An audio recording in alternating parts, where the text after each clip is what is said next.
I have to ask this one question of you. Okay. Why is I you do happy have to with- ask this question. Go for it. How does it feel to you, the mother, to bring your children to a place like casino, a place where your daughter just described, in her own words, made her cry? And your son described a lot of things. that walking through the periphery, he felt uncomfortable. And your older son described, did you describe something too? No, I didn't. Okay, No, just but- add it, Shalabh. Just make it up while you're in this dramatic low-pitch mode. How did it feel? How did it feel? How did it feel? It felt great.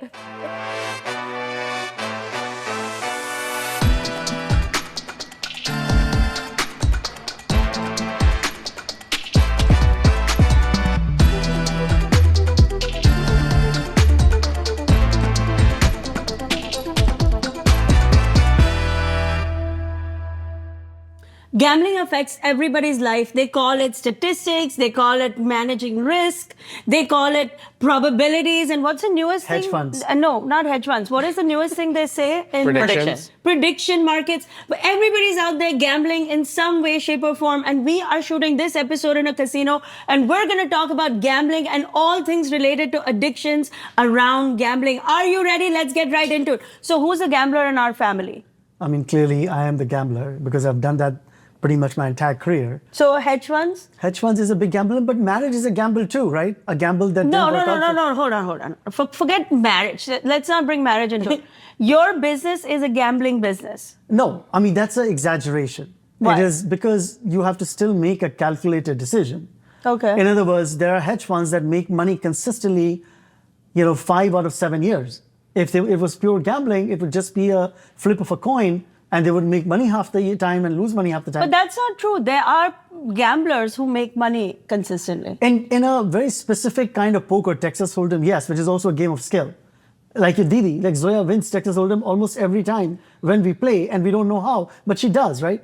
But my point is that hedge funds and investing is kind of like that, where particularly hedge funds, because it's levered from, do you understand leverage? Well, in prediction I markets, understand leverage. So in a levered form of investing, path dependency is really important. Do you understand that statement? I have no idea. Wait, and I Dad. don't think anybody in our podcast cares about path dependency. in prediction markets like Kalshi, where you're betting on whatever, literally anything, basically, you also do have higher probability of one side hitting than the other when you're betting. So why does that make it not gambling? I actually don't know how prediction markets work. Can you So explain? just because what I'm trying to say is that just because odds are in your favor, it's still gambling. Yeah, it is still basically. gambling, but Yeah. in a casino, what I'm trying to say is if a gambler plays in the casino downstairs, 99 times out of 100, by the time she leaves, she's going to be out of money. Okay. Is that the same? Is that That is similar? not the case with... But you're also talking about somebody who like an average gambler. What if you're a top tier gambler like yourself? Like you've been gambling for 25 First of all, years. stop gambling me a gambler. What's Okay. wrong with you? Okay, I'm not a gambler. Bona fide hedge fund manager. Okay, bona You're fide the one hedge that fund- equated it to Yeah, gambling. you're the one You who said I'm the number one I gambler. told him, just to the audience, I told him we're going to do a podcast episode called Gambling, and he said, "Oh, I'm so excited. That's what I've been doing for the last 25 years." This and now the topic? camera turns on, and suddenly he's the biggest Because your gambling mother is hater. involved and she's like already demonizing it. She making hasn't statements said like, anything. "Path I dependency." don't think she said a single thing related towards the gambling in your industry. Okay, fine. But still, the point still Okay, stands. I just want a public service statement. For everyone, hedge funds is a bona fide business. Do you understand? A bona fide business, not a gambling business. So is this casino. I mean, I don't know what Okay. you're... Like, the It's casino not a is a casino. business. It is like it's running here with Also, I'm thousands pretty of sure it's people. bona fide is like a Latin word. Yeah. And what's up with you like complaining about restaurant, bona fide? I grew up in India. It's not like I didn't grow up like you in America. You speak good English because I immigrated to America.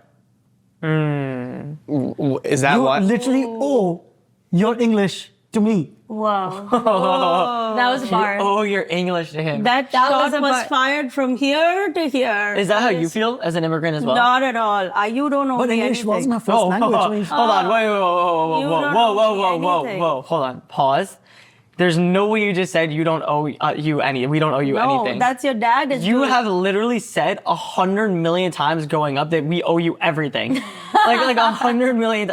The amount of times I've heard, I gave you this opportunity, you have to pay me back. You have to pay for this thing. Oh, so you should feel like you have to do this. You should feel like you owe me a large work of effort. Now you know why I do that. I'm actually being controlled by him. Oh my You see his goodness. heart exposed itself in this episode. How did my heart expose myself? Because you said you owe me the English. Can we You get see- back to see the this? topic of gambling? Yes. Okay, let me tell you something. Yes. When your dad was in business school, and business school is a joke, as we all know, and it has always been all along. But 30 years ago, when Not he was Ivy in, League, but other business oh, schools. really? Columbia? We won't get into it. It was a joke. But all his friends, because they were puttering around, most of the time, business school students are not doing actual work. They're all networking because you get in to get out. That's the joke. You get in to get out. What does that mean, get in to All get- day, you're networking, informational, so you can get that internship, so you can get the job. You're not actually learning anything. And you did. The And- reason that person at Morgan Stanley, or sorry, that bank gave me that information is because I was a Columbia Business School MBA. Okay, regardless, they were not actually learning anything. And one thing they all did, because it felt like they were doing math, was gambling. Do you remember? Texas Hold'em, yes, You one of had my a friend friends. who had a poker studio in his living room, and all day, I'm not even exaggerating, all day, from afternoon to middle of the night, they would sit there and gamble. And in theory, they're business school students. And do you remember Zarna, can I just tell you one thing? Texas Hold'em is not gambling. And now you're going to say that now you're talking in this soft and random voice to make a point that may or may not be. And you can say all of How that. is all you Texas want. Hold'em not gambling? Yeah. Texas Wait, hold Hold'em on. is a game of skill Yeah. where you need to use your mind to calculate odds. people are gambling in this casino right now, losing millions of dollars playing Texas Hold'em? But he is right. There's the different types of games within gambling are classified very differently. There is a World Series Yeah. of poker that's played in Los Angeles every year. In Not a Los casino. Las Vegas every year at the Bellagio. Yes. In a casino, yes, Yeah. but it So could just be. stop trying to turn this Like into some casinos kind- also hold It's- boxing matches. It's So is not, that gambling too? Yes, see, people gamble on boxing matches all the time. Isn't that But the prediction sport of market? boxing is not Yeah. gambling, is it? Shut up. You try to turn Texas Hold'em poker into some sort of math Olympiad? Yes, it is. If you play a Texas Hold'em game perfectly, you can still lose. Yes, you can. But I mean, if you get married with the best of intentions, you can still get divorced. Does it mean the marriage institution is I not mean, I valid? do not let me, think just those are let me just equivalent. explain the difference, because there actually is a classified difference here. I spoke to the head of the gaming commission in New York State, and he's suing Kalshi, and he explained this to me. Slots, which is where you spin the thing and you hope it lands in a certain way so that you're able to make money, which is actually considered the highest profitable version of gambling in the casino for luck games. This is because you have no direct control over the outcome. You spin the thing and you just hope each one lands. Versus poker is a skill game because you can directly influence the outcome of the game. So for example, if you have the worst cards in the game, you can still bluff and be very confident to influence your opponents to be scared of you so you can still win. So there's skill Shake my games. hand. Thank you. So That is why an older son is an important thing. What? Because he understood a fact of life in a way that you never could. You, the mother. What was the fact of life? He just explained it, how Texas Hold'em is not gambling. I think that was a Okay. ticket us. I don't know. I don't know. I think we're talking to two addicts over here. Yeah. Because it's usually the people who are most addicted who are trying to make the case that it's not the thing that Also, we think it I is. noticed with gambling, there's so much jargon, prediction markets and Texas Hold'em, and there's all these words to mask what it all really is and to make it sound a lot more elevated than it is.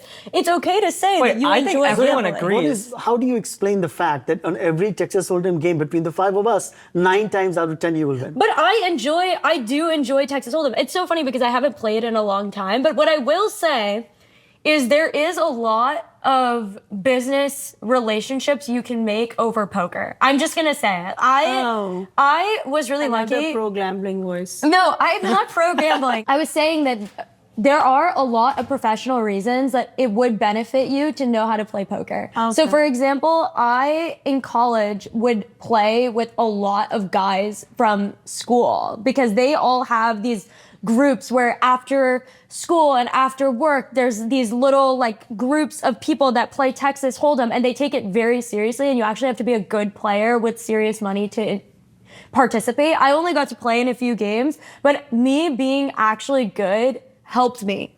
So There I you do go. think that And where did you learn that I skill learned from? it from dad. I actually learned that from dad. So I am very appreciative that you taught me. I actually learned my poker skills from mom because when I started playing poker, mom plays poker Just in the not most. to do what she did. Do the exact opposite. No, I disagree. I think mom plays in a really particularly like personality judgment way, which I think is really carefully articulated. Do you want to explain it? I didn't know what I'm doing. Oh, actually. okay. But she Yeah, plays in a just way made that. these random statements. Eagles are crawling and snakes are But hissing. that's how you win. The winner of the poker game, you can win in two ways. You can either win the game, in my opinion, which is a clear-cut, like Wall Street way of winning, or you can be the person that everyone likes to play with. And I think that is more powerful than winning the game because that is the person that at the end of the day you want to spend your time being around. Like, do I want to sit next to dad who's silent the whole game, like silently trying to plot his way to victory, or the person who makes me laugh and enjoy actually playing the game so I want to do it again? That's just completely. You say that, ridiculous. and every time we play, you want me to be like, Zara, say something. Zara, Yeah, say you something. do say Yeah, because I Doesn't- want you to do distract remember? them so I can Can win. you explain what you say? Because people aren't going to I understand. make comments because I know which of these people are making what moves why. So sometimes he will make a bold move and be like, go all in. I'll be like, the dogs are barking, the dogs are barking. Or he will be sitting there. Veer is very deliberate and very methodical, but he's watching every move. I'll be like, the snake is hissing. And I make the game fun because like otherwise what are we doing? We're just sitting there Well, looking at my cards. poker skills are actually self-built, so Oh, I have nobody to. That is hold my credit to. What does that that I mean? feel disrespected from you saying that because I taught you a lot of how you play poker. Oh my God. That's Bridge, not like- true at all. Dad It taught me how absolutely to play is. poker. That's the That- I only actually thing don't that think I've that's been- true. I That think is I complete. taught I you that. remember. That is true. We were Dad on is a pretty walk sure Dad in taught Central me, Park. Didi. I I remember think he I taught printed you. out. He printed out this thing with all like what? I printed out that thing with no, all you those did things. not. No, Okay, you did Bridge, not. that's not It was true. Dad. Yes, it is. You No, wouldn't even did know it. where to print it out Yes, of. I did. When it came time for Veer to learn poker, I was the one who taught him, and I was the one who print. Do you think? Okay, I'll take a poll with the family right now. Do you guys think that Dad would take the time to print something out No. to show Veer? Actually, For poker? I For have, poker, that's like I the have one poker, thing he yes. would. I have proof that he wouldn't do it. He doesn't know how to print anything at home. So then there you go. He doesn't know how to use the printer, so that already rules that He's out. always sending it to us. Can you print this for us? I do not think. Yes, he would do it for something he loves like poker, but in this instance, I do believe that Bridge would have done it. I'm almost 100% sure it was Dad. But Okay. regardless, that's irrelevant to my point. Whatever, one of you guys taught me how to play poker, but all my skills for poker are completely Yeah, self-developed. that is true. And you have a really good poker acumen. You have very high IQ, which I've always given you. I Yeah, think we should He's absolutely. gone after like 99% after his dad, whereas the two of you got a little bit, I'm not going to finish that statement, but that's the reason why Veer is. No, there's no denying that. He's actually right because you know what? I'm going to take a shot and it's going to feel like punching down, but it's not. I'm telling you why. Because there's a whole community in North India, including his parents, who gamble all day long. All can day, you They explain? play cards and they think they're doing something. The thing is that you ask them, the whole city of Delhi, there are people just gambling all day and you ask them, what are you doing today? They're like, we have a game. Wait, can you And they ex- act like they're saving the universe, they're saving the world with that. What does gambling look like in those parts of the world? It's just a 3-card version of the poker. Three card. Do they use actual money? They do use actual money. Yeah. It's also much more luck based. And it's a lot more luck-based than poker. And they because sit in a club all day, they eat, they drink, and then that's their activity for the day. Like I grew up in my family, Gujarati family, but I didn't even know that was a thing. Everybody in my family got up and got to work. Morning and to ate night. sugar, You're telling me Delhi people don't eat sugar? but not as much sugar as Gujarati people. Like the Amras is just full of so much sugar. Literally, you're going to go after mango puree, which is squeezed fruit puree. Okay, are you going to tell me that Gujarati people eat healthy? You're literally gonna tell me Delhi people eat healthy? Like people are dying. Like literally, at least Gujaratis are working while they're Okay, eating. I'm Okay. gonna. I'm not even gonna. Oh my So God. we haven't really spoken about casinos, which is really the genesis of this topic. We've been spending a little bit more time in casinos as a family because mom performs in casinos now. Casino gigs are really, really hard to get. You have to meet a certain talent as a comedian because the rooms are massive and casinos take talent very seriously. Like they only work with the best. And so we're actually in Niagara Falls at one of the biggest casinos in the world. And I want to talk about my experience with casinos. The first time I went to a casino gig with my mom, I started crying. Yes. I literally started weeping. We Why? walked into the casino. I was just so confused and overwhelmed and overstimulated. Like, first of all, there's like women massaging men while they're playing cards. And then there's like drinks and you're not allowed to take photos. Even the fact that there's a part of the world right now where you cannot take photos makes me uncomfortable. The whole Everywhere place. in the world, the you whole can do place. photos. But like the men are trying to privately enjoy a I moment. understand. I And just, those women are probably not their wives. I felt so uncomfortable. I just started weeping. You really felt that uncomfortable? I'm being, ask mom, I literally felt like I walked in to just this really bad place. Like I felt like I walked into a place. I'm not saying that it's right. I'm saying that I just felt that way. And I don't think that's actually true. I think a lot of people enjoy casinos. They find friendship there. They, it's a place to let off steam. But I just felt so overwhelmed by the whole magnitude of it. I'm not. It I'm is not, huge though. It's huge. That's It's the one thing. That's the first thing you know. The casinos are massive. It's not like one room and one room. It's like you're walking to get to the restaurant. Then you're walking to the other end to get to the rooms. So it is overwhelming, just the physical Well, and also aspect there's of it. so much security. Yeah. Like there's security guards walking around everywhere. It feels like you walked into a different, like an apocalyptic environment Yeah. for the first time. Do you I not? mean, Zoya, like you're just exaggerating to a point that I just don't know. I can't be the only one that's had this experience. And then there's Let's take a poll. Is my daughter the only one that has had that kind of reaction to a casino amongst all the audience? Yes or no? Well, I'll double that statement. I'm not old enough to actually gamble or like really be inside of a casino, but I did get the opportunity to walk on like the outskirts because in order to get from like one part of the hotel to the other, you needed to. And what I noticed is that the whole place reeked of weed and like smoke. cigarettes. Smelled Weed so- is a legal thing in America. You still like for a family of non-smokers and drinkers, with the exception of like one of us. So did you also feel extremely uncomfortable? Who do you think that one of us is? Oh, I don't know. Not the kids. Oh, wait, your dad? Yeah. I Yeah, don't yeah, smoke. yeah. What are you talking about? When have you seen me smoke? I mean, you did it like once. Yeah, a but while that ago. doesn't make Once me a in like a smoker. lifetime. When did you like announce me a But if smoker? you- Veer has decided you're If you've a smoker ever done now. it before, you can deal with like you can Do deal you with remember it. when Veer Yeah, was but like 3 to years call me a old? smoker? I'm not that- calling you a smoker, but When Veer was 3, he has a real sensitivity to smell. I think you're the most sensitive to smell in our family.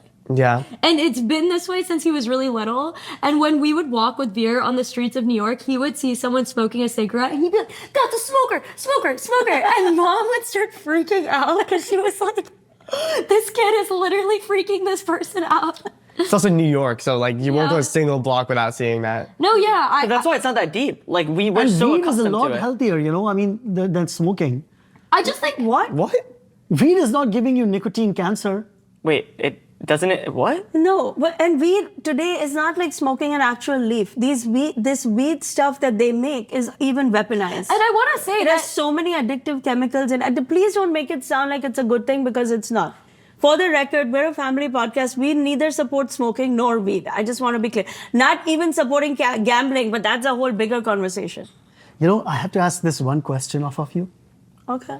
Why are you so I do have happy to with- ask this question. Go for it. How does it feel to you, the mother, to bring your children to a place like casino, a place where your daughter just described, in her own words, made her cry? a and lot your of son things make me described cry. A lot of things. that walking through the periphery, he felt uncomfortable.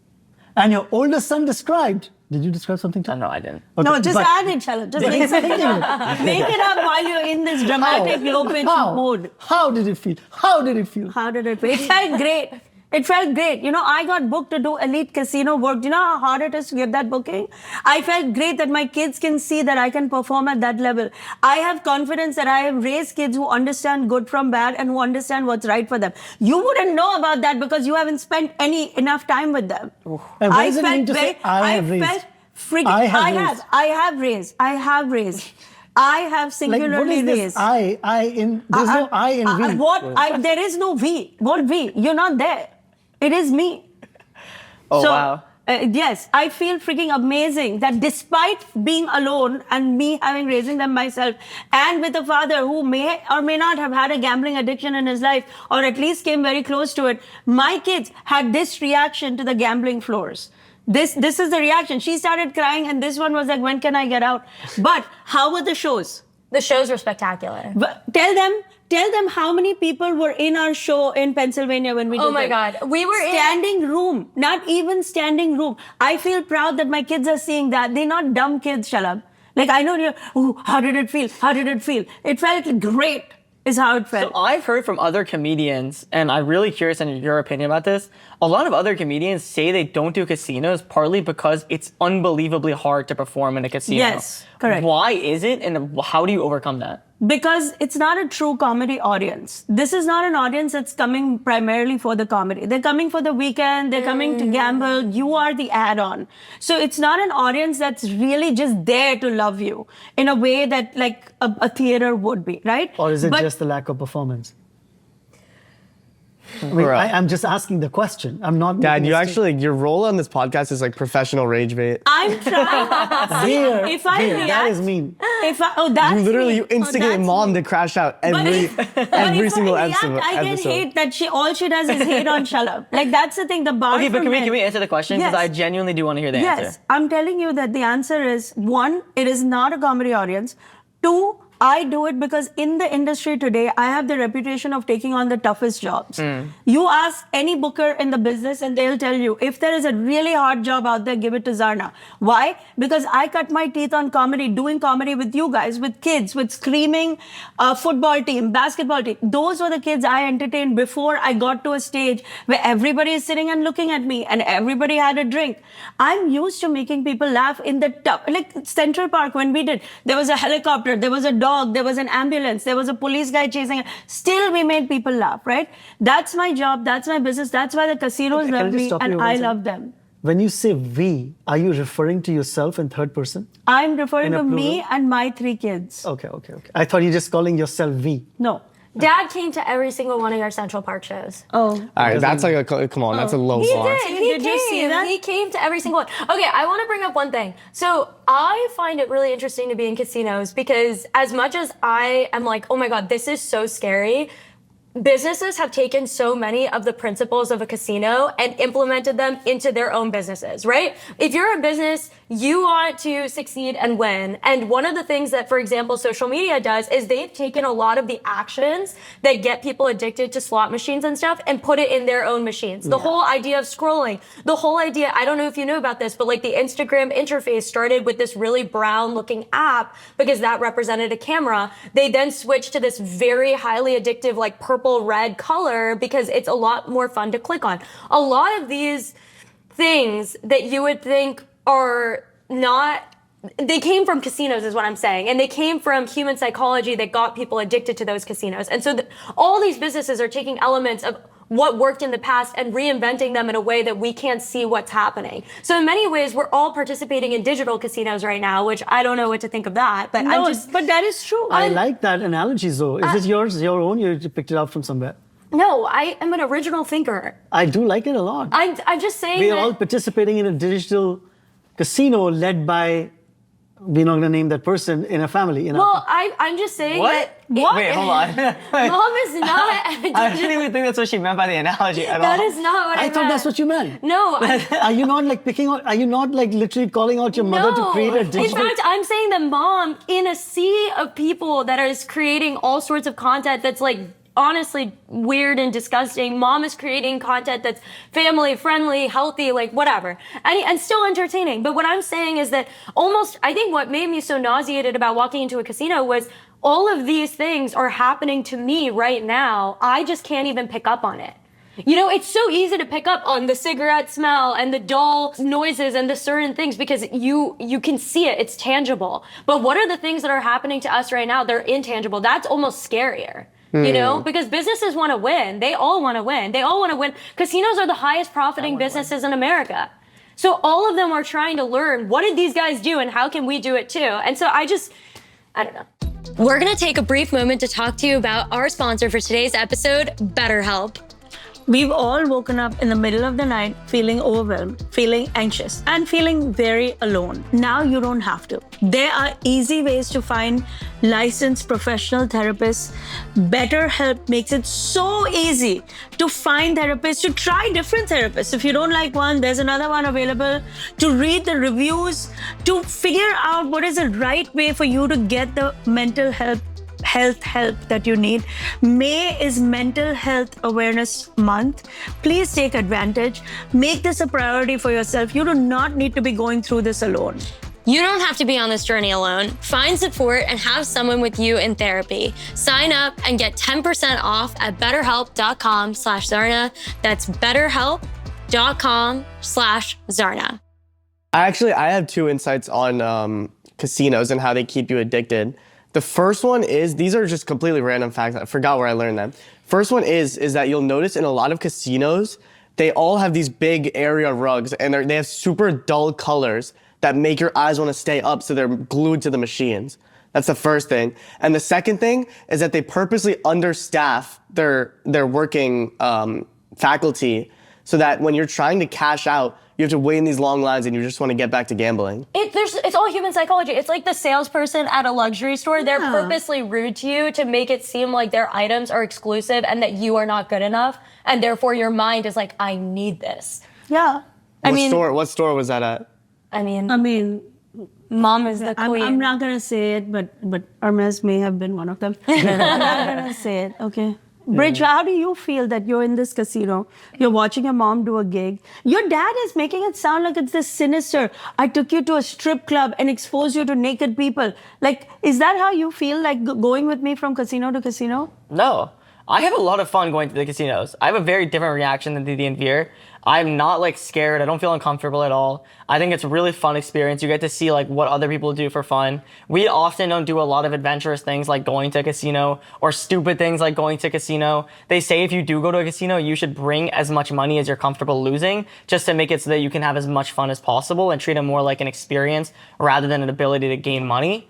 And I think that I just have a lot of fun. I like seeing it. Maybe occasionally, maybe today I'm 19 plus, I'm 20 years old, so I'll take a part in some of the games instead of the card games, see if I can make some money myself. I would play with you. You would? Then let's do it. Let's do blackjack together. I've never done it. We went to a Vegas casino with a lot of business people, and they were like, "Zoya, do it." I would never do it. I would do it with you. Yeah, let's do it. That's the thing. Indian people traditionally see things through the lens of good or bad. Yeah. So they're like, ooh, casino bad. Ooh, studying for SAT, good. So a lot of this and none of that. You can go to a casino and have fun without becoming like this addicted, broke, homeless, bankrupt it depends on monster. who you are, though. Depends on who you are. Yeah, well, This that mindset is what Niagara gets Falls- people addicted. This Niagara Falls casino is extremely Indian people friendly. Only because you can watch these falls from far away and don't really have to do anything. There's no physical activity required to enjoy the scenic beauty. But almost every casino... As opposed to a park or a park where you have to trek or something like that. This is just like watch it from the window, take a picture, post it on Instagram, and go back to eating your Gujarati sugar things. But the bottom line is this, that you can go out there and have fun and participate in this culture of gambling and casino without losing your mind. There's a lot of shopping. Most casinos have a shopping element.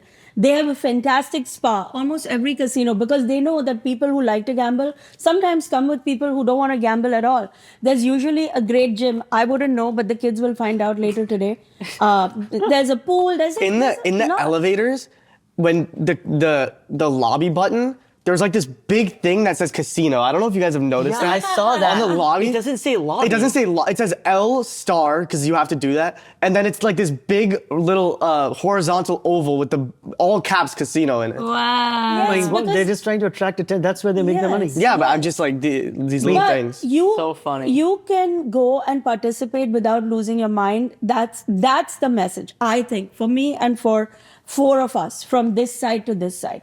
I think He has his people own got message. it. People got it, Yeah, Zara. yeah, people got a lot of things. I want to talk about how being in college has shown me a whole new side of gambling and why it could be super addictive. One thing I will say about being in college is that as you get older and older, the less things that used to be fun are actually fun. For example, when I used to watch basketball or football when I was Veer's age, I used to love it. Like it was so fun. I loved every play. I liked seeing people do the coolest things. But as you get older, it's just less and less interesting. People start doing the same things over and over again. You've kind of seen the picture many times. Your friends have seen the picture many of times. So the newest way to be able to kind of increase how much fun you're having, get your blood pressure a little bit high, is to gamble on sports or different aspects of life to kind of simulate what it used to be when you were a child. Like you need to add more intensity or add more stakes. It's like adding hot sauce to your food because the food started getting bland after a while. Or it's like going from yoga without a hot room to yoga with a hot room. Yeah. It's like the next level to increase the tension that you're able to persuade yourself to get into. So kind of what it's now becoming is everything you're doing in college gets so it becomes so gambling centered because things just aren't as fun as they used to be. Like when you're a kid, everything is fun. Things aren't fun anymore. And especially for the people who are in fraternities or sororities who drink a lot. If you are drinking all the time and you're smoking all the time, that means you derive less dopamine from other activities that you would be doing had you not did that. So let me give you a very crystal clear example. And I think many people will relate to this. I was playing sports. I was playing basketball with my friends at 11 a.m. in the morning. There was a couple of my friends who were having a lot of fun. We played 2 or 3 games. And after that, they wanted to stop. But I was having so much fun, I could have went another 3, 4, 5 hours because it's just so much fun to play those sports. But for them, they lost interest. They didn't care enough to play more games. And the reason why is because they just don't get the same dopamine hit. They're looking to have fun by playing drinking games, by going out and partying, by going to the wine tour, by smoking a joint or whatever. That playing sports just does not give them enough dopamine hit. But for me, because I don't do that, the only real way I can get dopamine is by playing sports. So I'm so addicted to it for playing hours on hours. How is this related it's the to same gambling, thing. Bridge? Because now gambling has become the new version of substituting for different sports. So because you don't get the same dopamine hit from playing sports, you look for the next thing which can give you the extra punch, which is gambling. Well, one thing that I get worried about with mom's business is your adrenaline is really messed up, I think. Like, you know how people... But that's not just the show, beta. No, but like I get scared that whatever's in her amygdala, like the thing that senses fear. No, I'm being serious. People don't believe me. I'm being serious because you don't sleep more than you've never slept, like ever, right? Like you're taking 4 a.m. car rides, you're taking 4 a.m. flights, and that's all fine when you're like 22, 23, 24, 25, but like you're doing it now at your age. And then on top of that, you're getting up in front of people, like thousands of people, making them laugh, like exuding all that extreme peak energy. And then it's like, bang, like it's like would you agree that you're in this roller coaster Yes. lifestyle? Yes, but I mean, that's the lifestyle. Like a lot of musicians literally lose their minds because of this Well, type that's of why they lifestyle. all like start doing crack and stuff. That's what I'm saying. That's what I'm try it. They have a fallback. What I'm saying is that actually this dopamine thing, do you notice it how like you're quickly Listen, I'm high on life. I'm high on life. I'm high on the fact that I have two sold out casino shows in Niagara Falls. If you have to understand how hard it is to have 2 sold out shows where people are lined up around the block to buy a standing room ticket. So yes, the up and down is fine, but there's no other way. Like it rains when it pours. How often do you rely on adrenaline to carry you? A lot. Are you like, I am so screwed if my adrenaline doesn't kick in? Yes, and I just don't That's allow so it. crazy. But that's the difference between a professional comic and any other comic. Like we have to be on when the light comes on. Yeah. That's the difference. You talk to any comic, they'll tell you that that's the number one thing a booker looks for. Can you trust that when the lights come on, this person's going to be on no matter what? No matter what so many things are falling apart in my life half the time, right at 7 o'clock when I'm about to go on stage. Happens all the time. But I have to put the phone down and remember the people who drove, who flew, who bought a ticket, who came with their mother, who's going through some treatment. Who knows, whatever. It's really, as you guys know, people with very dire circumstances often come to comedy shows because they need it so badly. You wouldn't imagine it, but that's the reality that we deal with on the ground. So it's my job to put the phone away, to put my life away, no matter what is. I mean, I remember when you broke your nose. I remember I was opening for very famous artists, and I was to go on stage at 7 p.m. and at 6:55, I got a call that somebody had punched my son in the nose and broke it in Manhattan, right outside his school. And it happened at like 6:55, 6:56. And the people I was with, they were like, you don't have to go on stage if you don't want to. I was like, no, I've got to finish the job. I can't bail on them 3 minutes to go before showtime. So I just put the phone away. I was like, I'm going to get off the stage and get off when I get off and deal with this. But that is the difference between any other comic and a real pro-grade comic. Well, I want to ask one question because I feel like you are really good at making bets and investments as a business person. Yeah. Like I've seen you bet it all on different projects, on different hires, on, you know, you are constantly raising the bar of how much risk you're willing to take with your own business. And how do you do that? Calculated risk taking. And also, plus she watched me do it 20 years. I mean, this helps. Okay, Dad, you are extremely successful in your own right, but running a business is a completely different animal. Would you agree? It is a completely different animal. You have all the ownership, all the responsibility, and if cash does not come in, you have payroll to make, right? Like it is just huge payroll. Huge payroll. And so I guess my question is, why did you feel so comfortable betting it all constantly on yourself? Because there is no other way to win in America. There is no other way to win in America. If you're not going to play the business game, if you're not going to build something of your own, you are not going to win big. Your probability is stacked against you if you're only working a job where you're the 10,000th cog in a big wheel. It's just, and we've seen it firsthand. We've lived that, we made that mistake for 25, 26 years. We really thought if we were good employees and we paid good taxes and we played, all of that, we would somehow come out ahead. Okay, wait, I'm going to interject for a second because I think what you're saying makes sense, but I want to get to the root of it. Like, do you see running a business in any way similar to the principles of gambling? Yes, of course. And how do you use them? There's no way to know that you're going to win, you're going to come out ahead, what's going to happen. There's no way to do any of that. But the issue is not whether running a business is a gamble. The issue is, what is a bigger gamble? To not take that risk at all, or to take that risk. Because we spent 25 years not taking that risk at all, and we are nowhere. Whereas cumulatively, if you run a business and you keep taking those shots, cumulatively, I believe you will come out ahead. You will find the thing that is working for you, that is working for your business, and that becomes then the reward. Because you only have to win once. The thing about running a small business is that you have to win once for the whole thing to pay off. And I don't know any other way. I don't know any job that would pay me the kind of money I can make running my own business.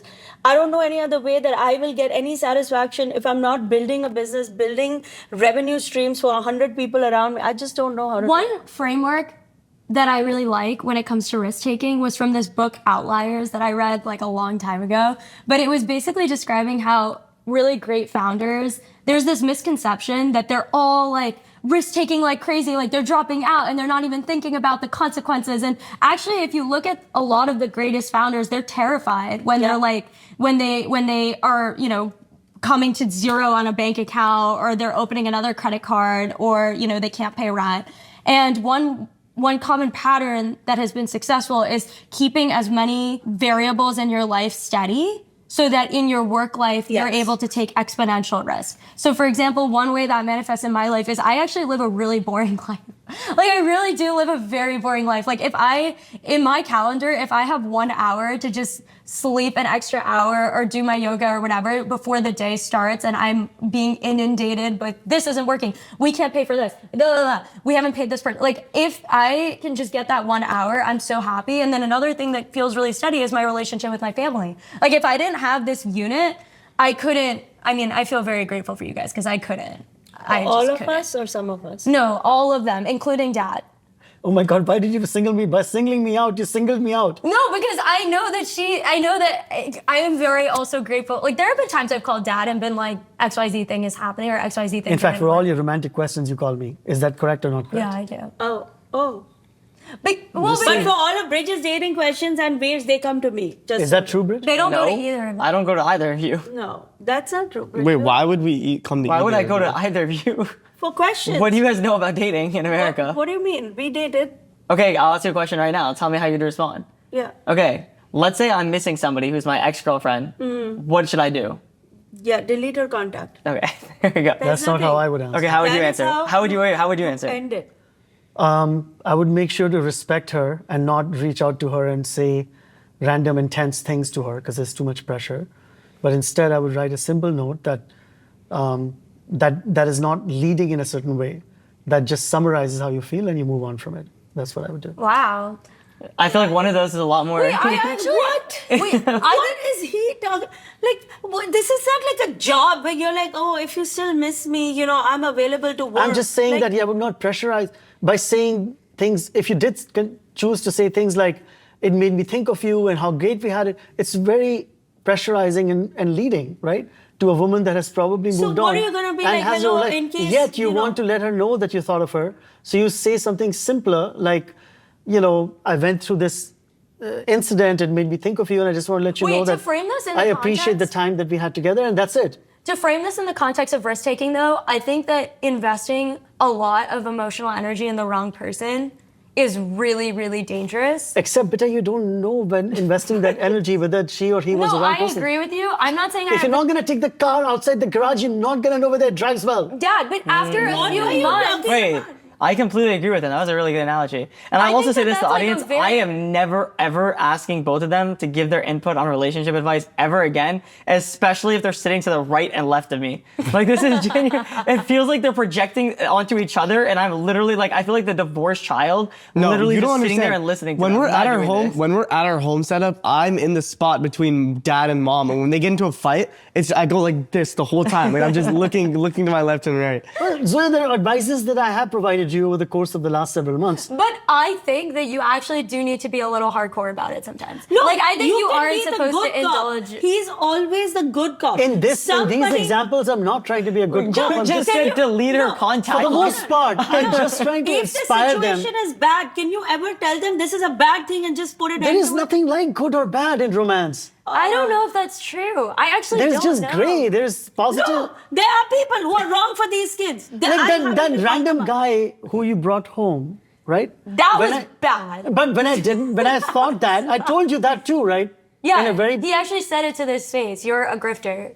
yeah. So, but I'm saying never those forget situations, that in my life. He those was- situations are very one-off. Can I just say something that's so funny? So whenever I'm dating somebody, I tell them, you might notice that we are an internet family and my parents are very extreme. And guys will eat it up. Like, they'll be like, no, I can handle it. I can handle it. Like, they get so machismo about it. I can handle any situation. Then I bring them to my parents and my parents directly say, you are a loser. You are a grifter. You are not making enough No, money. hold on. No, these are things don't you guys make have us to say bad things like that. I have not said that to everyone, I've just to never that one said- guy. Yeah, no, and I've never said that to anybody. You said it. No, I just said I don't think you two are a match. No, you did not No, say it I like said that. I don't think I can find you somebody else who's more a match What is for wrong you. with you? And you will And then probably men be will alone. come out of these meetings literally screaming, crying, throwing up. I'm like, I told you not to meet.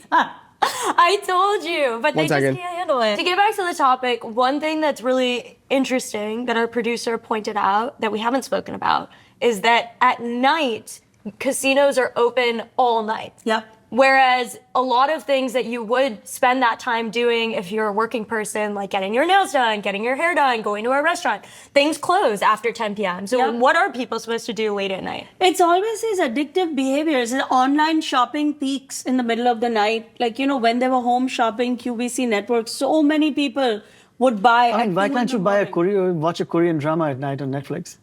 No, I'm talking about actually getting things done, not just sitting there and finding new ways to waste time.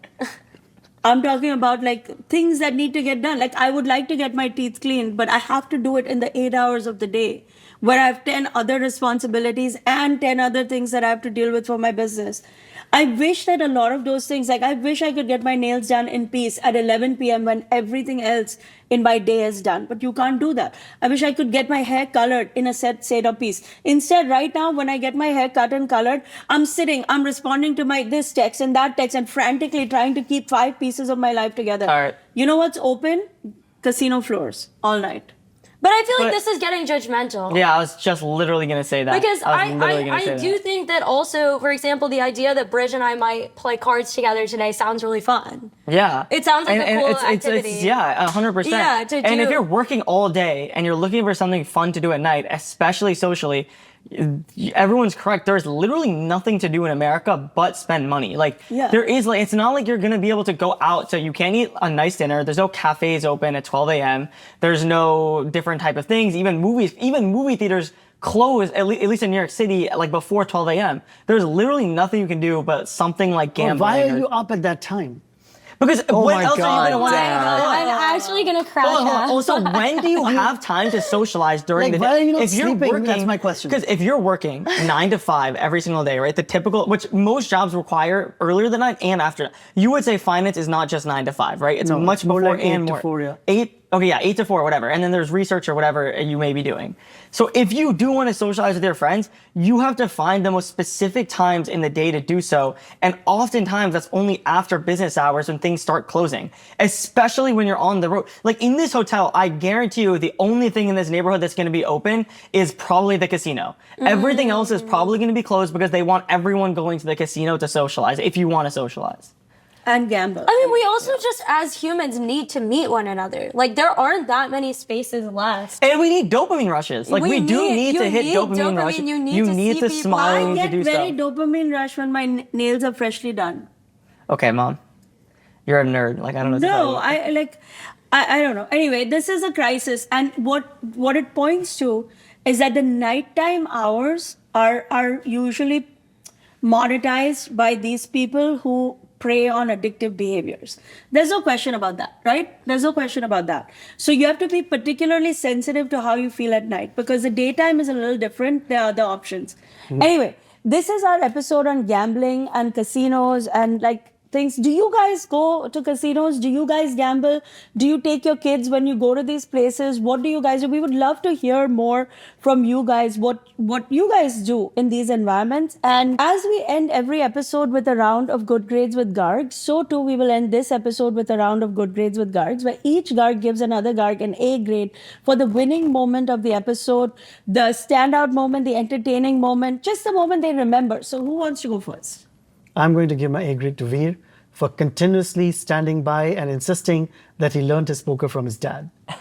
I'm gonna give my A grade to Didi. I think she made a very fantastic observation between the comparison of the physical casino and the online casino And life. and life. Yeah, I'm gonna give my grade to Didi for that same point. Yes, I agree. The A grade goes to Zoya for making the observation that a lot of things that casinos do, we deal with in real life in different businesses. These are things that are principles that have been tested and tried in casinos, especially social media is encouraging. And even the games, the buying feature, the shopping and buying feature feels very much like the casino games where you press buttons and you feel like you're going to get something. So my A grade goes to her for that. Somebody on this chair, on the sofa is going to deserve an F grade. I'm not going to say who because I'm classy like that. But somebody deserves an F grade for making it sound like I'm doing some sinister business by doing shows at casinos. I'm gonna give my A grade to Bridge for observing that the best person to play poker with is the most fun personality. I agree with that. And yeah, it's true. Who wants to play poker with someone who's just staring intently at the cards? That's I do. not I enjoyable. would rather play poker with serious players. But you would play poker on the app, right? Yeah. There's no difference between playing poker on an app and then playing with 5 people who are just like holding on to cards for dear life. Whereas mom does bring a lot of personality to it. I thought Bridge's point was great. So if you're playing poker and want to invite me to bring some personality into it, we are available as a family or myself or whatever. Also, comment below if you want to see the Gargs playing poker. Maybe we should do a poker game if you guys are curious, where we can see like what it actually looks like when we do play that game. I don't know if I want that on the internet. Yes. Anyway, this has been our episode on gambling, on poker, on statistics management, probability predictions, whatever you want to call it. There's a lot of it out in the air, and everybody everybody is doing it. That's why Kalshi became a $1 billion business overnight. So let's not pretend that people aren't doing it, but let's instead talk about how doing it is fun, how managing it is smart, and how we can be part of that culture without losing ourselves in it. Until we meet again, everybody say bye. Please like, share, and subscribe. We love being your digital family, so please subscribe with notifications on. We want to keep growing this community. Please share, bring your family. But yeah, this has been our episode on gambling. Yeah, I forgot to say that. Thank you. Veer, that was so sweet. Yeah.